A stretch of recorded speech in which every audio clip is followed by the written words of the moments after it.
साफ्रोमखौबो जोंनि बिटिसि हालामाव थाग्रा आइ आफा बिदा फंबाय मोननिसिम आंनि खुलुमनाय सिबिनायखौ गिबियावनो जासिग्रोनाय जाबाय। जोंनि बेयाव नुजाफैनाया जों बिसेसकै जिउआव मोनसे गोजोननाय मोनदों प्रमद सारनि जे जोंनि आर्टिस्टफोरनि फारसे अननाय होनाय जे जोंनि आर्टिस्टफ्रा आगोलाव जोंहा जेबो मोनामोन जोङो गावनि फिल्म बानायो आं सासे प्रडिउसार डाइरेक्टर आं अब्लाबो दिनै एथ' बोसोर जालांबाय अब्लाबो दिनैसिम बिटिसिनिफ्राय माब्लाबाबो बे जेसेबांखि बोसोर प्रमद सार गैयि समाव बे समाव जोङो साफ्रोमबो आर्टिस्टआ एबा सोरबा प्रडिउसारा जोङो फिल्म बानायोब्लाबो जों बिटिसि सरकारनिफ्राय मालाबाबो जोङो बे फिल्म बानायनायनि फैसाखौ जों रिकभार खालामनो हायामोन।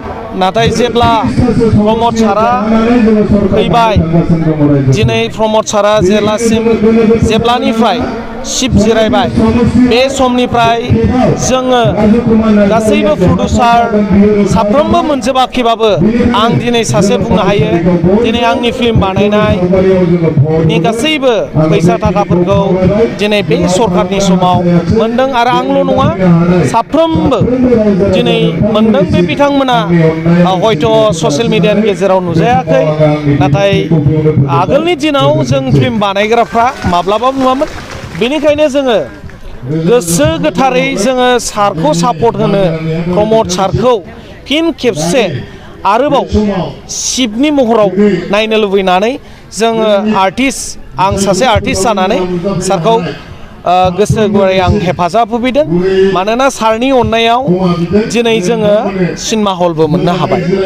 माब्लाबाबो जोंनि बेफोर सिनेमा हलनि थाखाय जोङो जेसेबांखि बोसोर जों बारा गोलावखौ बुंला खिन्थु जोङो 10 एबा 12 बोसोरा जोङो नांथाबदोंमोन जोंनि बिसाया।